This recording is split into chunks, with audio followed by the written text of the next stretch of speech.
हैरान हूँ मैं आपकी जुल्फों को देख कर, हैरान हूँ मैं आपकी जुल्फों को देख कर। इसको घटा कहूँ, इसको घटा कहूँ तो घटाओं को क्या कहूँ।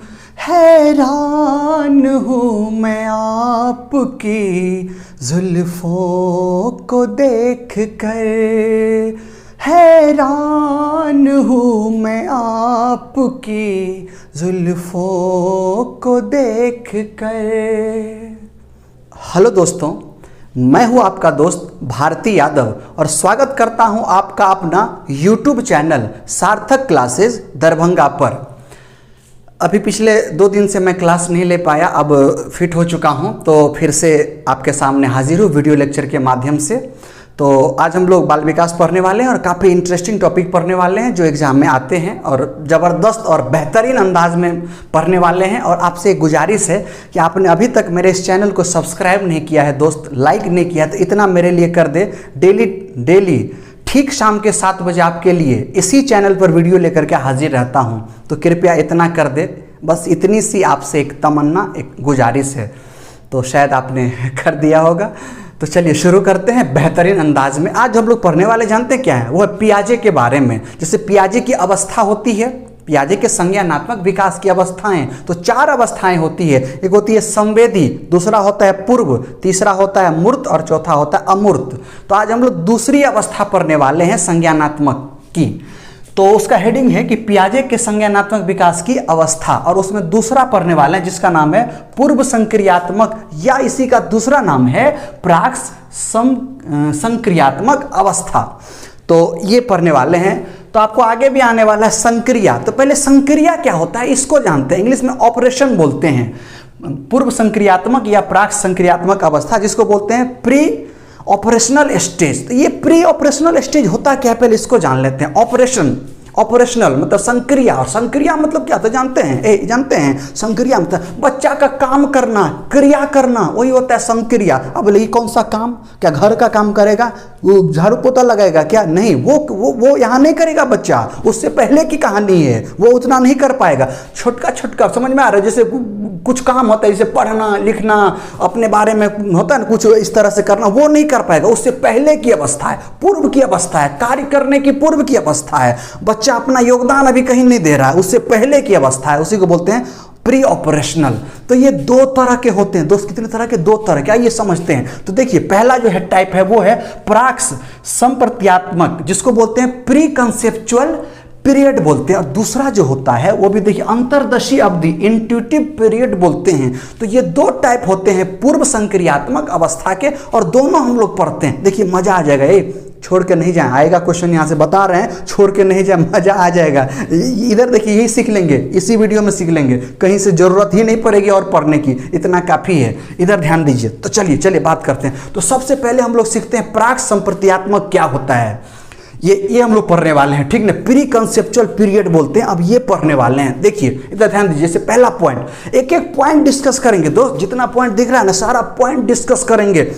बोले ना सिखा देंगे तो सिखा देंगे, मजा आएगा। इधर देखिए जैसे बात करें उम्र की, तो पहले ये समझ लीजिए, ये जो पूर्व संक्रियात्मक अवस्था है ना, ये 2 से 7 वर्षों की होती है, 2 से 7 वर्षों की होती है। तो उसी को 2 पार्ट किए हैं। तो एज तो 2 से 7 के बीच में ही लाइक करेगा, इतना में ही रहेगा। तो ये वाला जो दिख रहा है ना प्री कंसेप्चुअल पीरियड, ये होता है 2 से 4 वर्ष की, 2 से 4 वर्ष की। अंतर्दशी जो है वो है 4 से 7 वर्ष की। तो हो गया ना 2 से 7 पूरा। तो आइए समझते हैं। तो पहला पॉइंट यही था कि इसकी अवधि मतलब काल, समय, ये कितने वर्षों की होती है, 2 वर्ष से 4 वर्ष तक की ही होती है। एकदम लॉजिक क्लियर हुआ। तो चलिए आपका ये पॉइंट क्लियर हो गया। आइए इधर ध्यान दीजिए। अब अगला पॉइंट, शब्द चिन्ह योगी सब के बारे में जानते हैं। ये जानते हैं अब अभी समझो कि बुआ कैसे साल का है, 2 से 4 साल के बीचे का बुआ है ना, इतना ही साल का बुआ है ना, तो सोचिए ना उस बुआ के बारे में कैसा रहता होगा। इसे 2 से 4 साल के बीच में जो शब्द का मतलब समझ रहे हैं कि शब्द का जो प्रयोग करेगा, क्या लग रहा है, भयानक भयानक एकदम बृहत रूप में नहीं, छोटका छोटका शब्द सीखेगा परिवेश से, माहौल से, पिता से। जो भी अभी बच्चा कहाँ है, घर में है, विद्यालय तो गया नहीं है, अभी घर में है। जो शिक्षा मिलेगी वो अनौपचारिक शिक्षा मिलेगी, है ना, अनौपचारिक शिक्षा। तो अभी घर में है बुआ, तो बुआ घर में है तो वो क्या छोटा छोटा शब्द सीखेगा, और जो सीखेगा उसी का प्रयोग भी करेगा। यही है न्यूटन के तीसरे गति का नियम कि every action and reaction are equal in magnitude but opposite direction. तो जैसे सीखेगा वैसे ही आपको देगा। तो बस वही है, शब्द और चिन्ह, छोटा जो भी चिन्ह है उसको बच्चा सीखेगा, अपने परिवेश से सीखेगा, वही क्या करेगा, प्रयोग में भी लाएगा।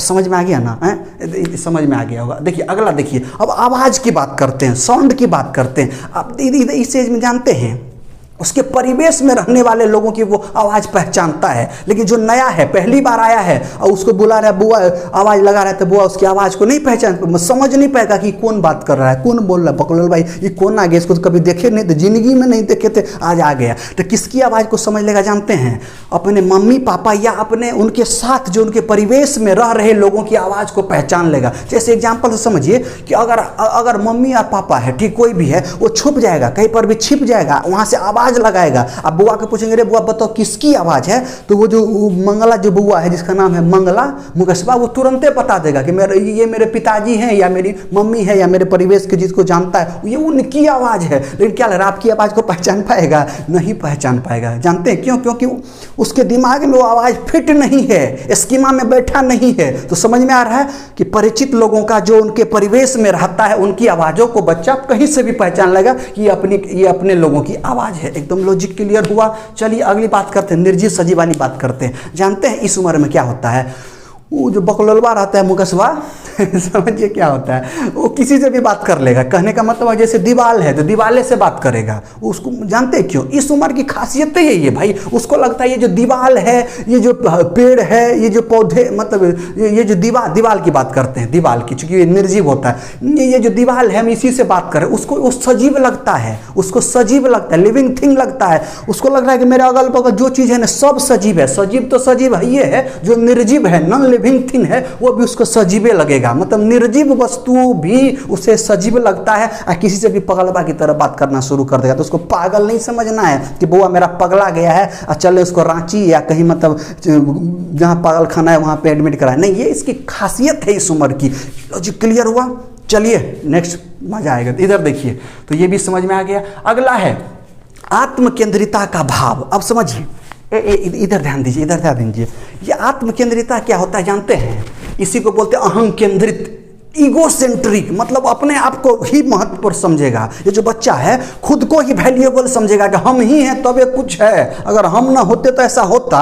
मतलब अपने आप को महत्व देना, अपने मतलब अपनी ही इच्छा पूरी करेगा, दूसरे के उसको कोई ध्यान नहीं है। मम्मी पापा के पास रुपया हो चाहे नहीं हो, बोलेगा हमको चाहिए, हमको वही चाहिए। और उसके पापा बोलेंगे कहाँ से इसको पैदा कर दिए बेचारा, कहाँ से ला करके देंगे। समझ में आ रहा है? केवल सेल्फिश, केवल अपने बारे में ही बच्चा सोचेगा। यही होता है आत्म केंद्रिता का गुण या अहं केंद्रित का गुण। समझ में आएगा? ईगो सेंट्रिक होता है। जैसे एग्जांपल से बता देते हैं, सुनिए ये क्या होता है।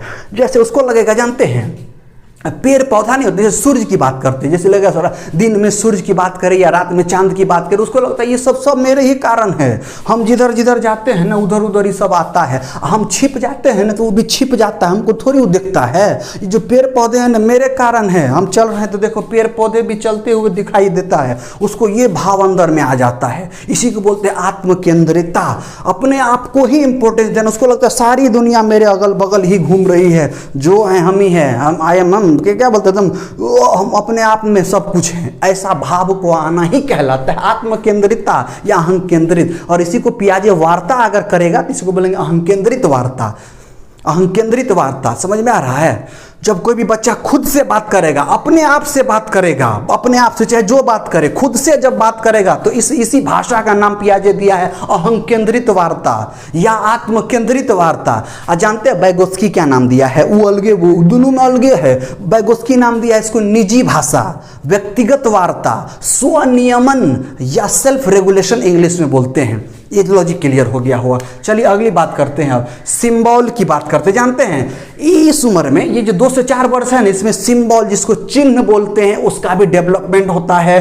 फिर लैंग्वेज की बात करें, भाषा का, तो भाषा का भी विकास एकदम तेजी से होते रहता है, परिवेश से सीखता है, प्रयोग करता है, एकदम फटाफट फटाफट होते रहता है।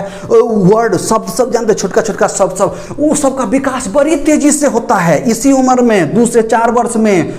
लॉजिक क्लियर हो रहा है ना, एकदम क्लियर हो रहा है। चलिए अगली बात करते हैं कि एजुकेशन, कि भैया कैसे पढ़ाएंगे अपना बउआ को, मुकेशवा को कैसे पढ़ाएंगे, अभी 2 से 4 साल में है, तो क्या इसको एगो मास्टर पकड़ के ट्यूशन लगा दे हैं, हम ही को बुला के पढ़ा दो तो ऐसा होगा? ऐसा नहीं होगा। उसको नहीं, उसके लिए जानते क्या तरीका है 2 से 4 साल के बच्चा के लिए? खेल के माध्यम से पढ़ाएं, खेल के माध्यम से बच्चों को शिक्षा दे। और यही सबसे बेस्ट शिक्षा उस समय की होती है जब बउआ 2 से 4 वर्ष का होता है। समझ में लॉजिक आ गया? खेल के माध्यम से इसको पढ़ाएं, ट्यूशन उसे ना लगवाएं, बाहर स्कूल वगैरह भी ना भेजें। अभी बच्चा परिपक्व मेंटली हुआ कहाँ है भैया? समझ में आ रहा है कि 6 वर्ष तक एक बच्चे में संज्ञानात्मक विकास का अभाव पाया जाता है, पियाजे ने बोला था। अब बहुते बात तो पियाजे का फेलो हो रहा है, बहुते बात, लेकिन हम लोग पियाजे के टर्म में बात करेंगे। आइए अब दूसरी कहानी शुरू करते हैं, पार्ट 2, अंतर्दशी अवधि। जानते हैं इसका अवधि मतलब काल होता है, समय होता है, जो 4 वर्ष से शुरू होकर के 7 वर्षों तक होता है। लॉजिक क्लियर हुआ? तो चलिए अगली बात करते हैं। जानते हैं इसमें वो अब तर्कों लगाएगा, क्या लगाएगा? तर्क लगाएगा। जानते हैं तर्क कोई चीज का कोई भी व्यक्ति कब लगाता है? जब आपके सामने समस्या आएगी तब ना। तो जो भी बउआ जैसा है तो समस्या भी तो बउए जैसा होगा ना। तो जैसे ही हमारे आपके सामने समस्या आती है तो समस्या का समाधान करने के लिए हम लोग क्या करते हैं? तर्क लगाते हैं, विभिन्न तरह का तर्क लगाते हैं। तो बउआ भी तर्क लगाएगा। लेकिन जानते हैं ये जो प्राक संप्रदायात्मक है, प्री कंसेप्चुअल है, इसके तुलना में अंतर्दशी में अधिक तर्क लगाएगा। ये कंपेरिजन वर्ड है, कंपैरिजन है कि इसके तुलना में या इससे पीछे या ये 2 से 4 बोलिए या 4 से मतलब या 2 वर्ष से पहले के साथ अगर कंपेयर करें तो उसके तुलना में बउआ मुकेशवा क्या करेगा? अधिक तर्क लगाएगा, अधिक लॉजिक लगाएगा। लेकिन अभी भी लॉजिक उसका उतना बेस्ट नहीं हुआ है, लेकिन पहले की तुलना में अधिक होगा। अब समझ में आ गया कि तर्क शक्ति क्या होगा? धीरे धीरे बढ़ना शुरू हो जाएगा, क्योंकि बड़ा हो रहा है बच्चा। अब चलिए जानते हैं संख्या के बारे में। ये जानते हैं बच्चा जो है संख्या के बारे में जानना शुरू होगा। मतलब क्या? जैसे होता है प्राकृतिक संख्या 1 2 3 4 5 6 7 8, तो प्राकृतिक संख्या के बारे में बच्चा जानना सीख जाएगा। मतलब संख्या के बारे में जानना सीख जाएगा, उनके प्रयोगों के बारे में बच्चा यही सीख लेगा। कब? जब 4 से 7 वर्ष के बीच में होता है बच्चा तब। अगर संख्या के प्रयोग बच्चा को पता है, अगर संख्या का प्रयोग बच्चे को आने लगा है तो बताइए इस समय जानते हैं बउआ छोटका छोटका जोड़ कर लेगा, घटाव कर लेगा, गुना कर लेगा, भाग कर लेगा, ये भी बच्चा कर लेगा। लेकिन जोड़ घटा गुना भाग कब सीखेगा? इससे पहले संख्या सीखेगा। जब तक बच्चे को संख्या क्लियर नहीं होगा तब तक जोड़ घटा कहाँ से आएगा भैया? 4 में 2 जोड़ेंगे तो पहले 4 एक संख्या, कौन सी संख्या पे वो तो बताना होगा कि 4 ऐसे होता है। लॉजिक क्लियर हुआ? पहले संख्या का विकास होगा, फिर जोड़ घटा गुना भागा करेगा छोटका वाला। चलिए अगली बात करते हैं, अनुत्क्रमणीयता। अनुत्क्रमणीयता इसको बोलते हैं क्या? पलटवारी का गुण। समझिए, तो अनुत्क्रमणीयता या उसी का दूसरा नाम है पलटवारी, या उसी का एक नाम है पलटावली, रिवर्सिटी। ये गुण उसमें नहीं रहेगा, पलटवारी का गुण नहीं रहेगा, अनुत्क्रमणीयता का गुण नहीं रहेगा। अब ये होता क्या है इसको समझिए। मतलब समझ रहे हैं, इस समय बच्चा जो है ना पलटेगा नहीं, अपने बातों से भागेगा नहीं, अपने विचारों से भागेगा नहीं। वो जो देखा होगा ना वही बताएगा, चाहे उसको कुछ कितना भी ठग लीजिए कि तुम बोले ये बात मत बताना है, किसी को मत बताना, तुमको बहुत मिठाई देंगे, रसगुल्ला देंगे, ये देंगे, वो देंगे, रुपया पैसा देंगे। उस समय हो सकता है हाँ में हाँ मिला दे, लेकिन अगर जैसे ही कोई पूछने वाला आएगा बुआ सब बता देगा, बक बक आप देखते रह जाइएगा। तो भूल से भी 7 वर्ष तक के बच्चे पर इस तरह से भरोसा न करें कि हम जो सिखा दिए वही होगा। नहीं, वो जो एक्चुअल होगा, जो रियलिटी होगा, बच्चा वही बताएगा। मतलब समझ रहे हैं इसको क्या बोलते हैं? इसको बोलते हैं सर्वव्यापी न्याय की अवस्था। हर जगह न्याय करेगा। समझ में आ रहा है? चाहे कहीं का भी बउआ हो, अपने भारत का हो, कोनो दुनिया में कोनो देश का हो, हर बच्चे में यही खासियत होती है, सर्वव्यापी न्याय की अवस्था। हर जगह न्याय करेगा। लॉजिक क्लियर हो रहा है? एकदम जज की तरह व्यवहार करेगा। समझते चलिए, इसी को बोलते हैं अनुत्क्रमणीयता, पलटवारी का गुण न होना। जैसे एक एग्जाम्पल से समझते हैं, अगर बउआ को पूछेंगे, रे बउआ इधर हो, तुम्हारा नाम क्या है? तो बोलेगा मेरा नाम तो मुकेश है। तुम्हारे पिताजी का नाम क्या है? तो मान लो उसके पिताजी का नाम चंदन है। क्या नाम है? चंदन। तो क्या पूछे आप? ये तुम्हारा नाम क्या है? तो बोलेगा मेरा नाम मुकेश है। तो उससे ऐसे पूछिए कि चंदन के बेटा का नाम क्या है?